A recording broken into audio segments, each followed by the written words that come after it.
What is a given that Manufacturer can sell X items at a price of rupees each.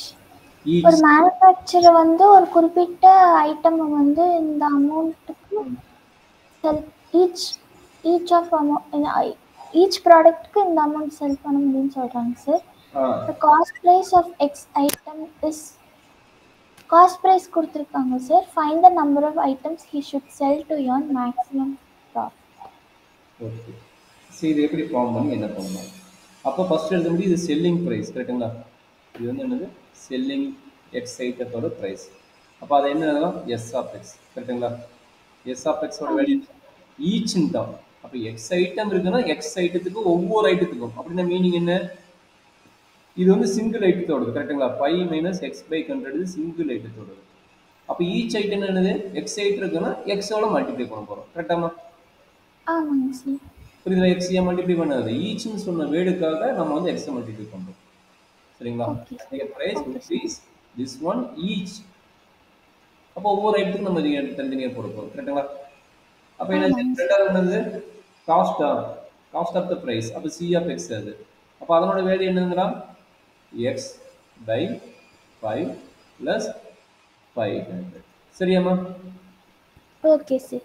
சரி normal one profit எப்படி கண்டுபிடிப்பீங்க normal practical லைஃப்ல profit எப்படி கண்டுபிடிக்கலாம் இப்போ எவ்வளவுக்கு வாங்கணும் நம்ம கையில் இருக்குது நீ எவ்வளவுக்கு விற்க போறீங்க நம்ம கையில் இருக்குது அப்போ ப்ராஃபிட் என்ன இன்டூ 100.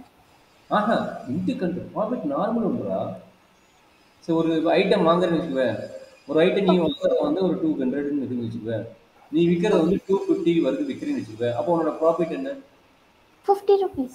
அது எப்படி கிடைச்சது 50 எப்படி கிடைச்சது 250 minus 200. அப்போ அதே தான் இது வந்து விற்கிறது செல்லிங் ப்ரைஸ் இது வந்து நீ வாங்கின காஸ்ட் ப்ரைஸ் அப்போ எதை ஓகே. மைனஸ் பண்ணி எது ப்ளஸ் பண்ணுவேன் Cost price, selling price minus cost price. புரியுதுல்ல அப்போ செல்லிங் அது ப்ரைஸ் மைனஸ் காஸ்ட் ப்ரைஸ் இதுதான் ஃபார்முலா இது வந்து நீ தனியாக படிக்கணும் இது ஒரு ப்ராக்டிக்கல் லைஃபோட அப்ளிகேஷன் தான் சரிங்களா ஓகே சார். இது மல்டிப்ளை பண்ண என்ன கிடைக்குது 5x minus x squared by 100 கரெக்டாமா தட் இஸ் ஆமாங்க sir. 5x minus x squared by 100 minus of x by 5 plus 500 கரெக்டாக இருக்குன்னா என்ன டவுட் இருக்குதா இல்லை சார், டவுட் இல்லைங்க சார். அவ்வளோதான் நம்மளுக்கு ஃபார்முலா இது எப்படி வந்ததுன்னா நார்மல் ப்ராக்டிக்கல் லைஃப் ஃபார்முலா தான் இது ஒரு தெரியும் இது ஒரு கான்செப்டே கிடையாது இந்த ஃபார்முலா மாதிரி இருக்குது இது ஃபார்முலாவே இல்லை நம்மளுக்கு ப்ராக்டிக்கல் லைஃப் ஓடணும் சரிங்களா அப்போ சொல்கிறேன் இது ஃபங்க்ஷன் கிடச்சிது ப்ராஃபிட்டோட ஃபார்முலா கிடச்சிருச்சு அப்போ இதுலேருந்து சொல்லுங்க என்ன வேணும் மேக்ஸிமம் ப்ராஃபிட் கேட்குறான் அப்போ என்ன பண்ணுறீங்க பி டாஸ் ஆஃப் எக்ஸ் கண்டுபிடிங்க பி டாஸ் ஆஃப் எக்ஸ் என்ன கிடைக்கும் இல்லை இது சிம்பிளிஃபை பண்ணிடலாமா இது சிம்பிளிஃபை பண்ணுங்க ஃபஸ்ட்டு அப்போ என்னாச்சு 5x minus x squared by 100 minus x by 5 minus 500 கரெக்டாமா ஆமாங்க சார்.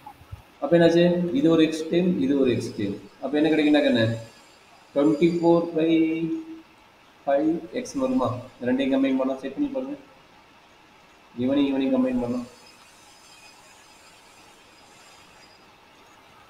புரியுதா இல்லை டவுட் இருக்குதா பூஜா புரியுதுங்க sir. 5 into 5 25x minus x 24 okay அடுத்தது என்னது x squared by minus x 100 100 minus minus 500. சரி இப்போ என்ன பண்ண போகிறோம் இதுக்கு தான் டெரிவேட்டிவ் கண்டுபிடிக்க போகிறோம் கரெக்டுங்களா அப்போ சொல்லுங்க okay sir. P dash of x எவ்வளோ கிடைக்கும் P dash of x 24 by 5 minus 2x by 100 அப்போ இவனையும் கட் பண்ணோம் 50 அதே மாதிரி P double dash of x கண்டுபிடிங்க என்ன கிடைக்கும் 24 ஜீரோ ஆயிரும் மைனஸ் 1 பை 15 வருது ஓகே சார். அப்போ 1 பை 50 டேரெக்டாக நீ எக்ஸ் வேல்யூ கண்டுபிடிக்க தேவையில்ல லெஸ் தேன் ஜீரோன்னு தெரிஞ்சிருச்சு இஸ் மேக்ஸிமம் தெரிஞ்சிருச்சு பாயிண்ட் மட்டும் நம்ம இப்போ கண்டுபிடிக்கணும் இஸ் மேக்ஸிமம் தெரிஞ்சிருச்சு கரெக்டாக என்ன ஆமாங்க சார். சரி இப்போ P of x equal to zero போட்டு நம்மளோட பாயிண்ட் கிடைச்சிடும் அப்போ என்னாச்சு P dash of x equal to zero which implies என்ன கிடைக்குது 24 by 5 minus x by 50 equal to zero அப்போ என்ன கிடைக்குது x by 50 equal to 24 divide by 5 ஆர் ஆமாங்க சார். அப்போ என்னாச்சு, இதையும் கட் பண்ணால் 10. அப்போ x equal to 240. X equal to 240. சரிங்களா? அப்போ 240 ஆயிடுச்சுன்னு வந்து நம்மளுக்கு மேக்ஸிமம் வருமா? ஆமாம் சார். ஸோ அவ்வளோதான். இது மேக்ஸிமம் ஏர்னிங் த ப்ராஃபிட் வந்து நம்ம என்ன பண்ண போகிறோம், ப்ராஃபிட் செக் பண்ணிடலாமா, பி ஆஃப் எக்ஸ் எவ்வளோ வரும்னு செக் பண்ணிடலாமா. எக்ஸ் வந்து ஓகே சார். 240. அப்போ எக்ஸ் வந்து 240 நம்ம எங்கே அப்ளை பண்ண போகிறோம், பி ஆஃப் எக்ஸில் அப்ளை பண்ண போகிறோம். பி ஆஃப் எக்ஸ் வேல்யூ என்னடா கண்ணு, p of x is equal to 24 by 5x அப்போ அப்ளை பண்ணலாமா, square by 100 minus 500. Into 240 minus 240 square divide by 100 minus 500. கரெக்டாமா? ஆமாங்க சார். இதை சிம்பிள் பண்ணானது இது எத்தனை டைமு, 240னா திரும்ப போட்டோம் எவ்வளோ டைமு, 5 டைம் 4 டைம் 48 48 இன்ட்டு 28. இது எப்படி எழுதுனாலும் ஹோல் ஸ்கொயர் எடுக்கிறனால இது 24 square into 10 square.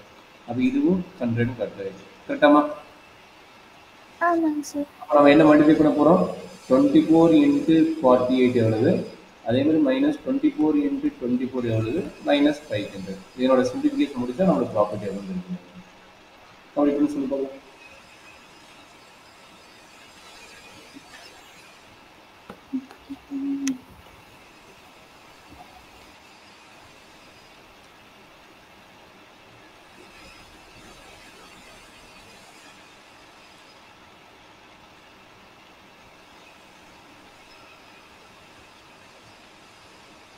Twenty four into 48 எவ்வளவு, 1152 ஆமாம் sir.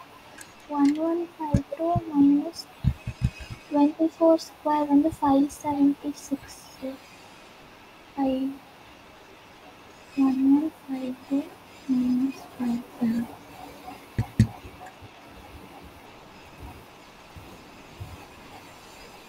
So 24 into 48 minus 24 into 24 தானே சார்?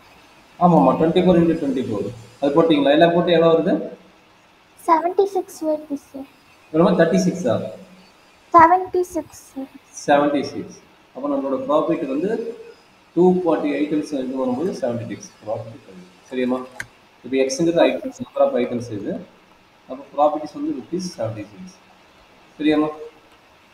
Okay sir. அவ்வளோதான் எனக்கு பெனாஜி டவுட் இருக்குதாம்மா. இது எக்கனாமிக்ஸ் ரிலேட்டட் ப்ராப்ளம், இது மாதிரி கொஸ்டின் கேட்கலாம். ஏன்னா ஐஎஸ்சி போர்டுக்கு பார்த்தீங்கன்னா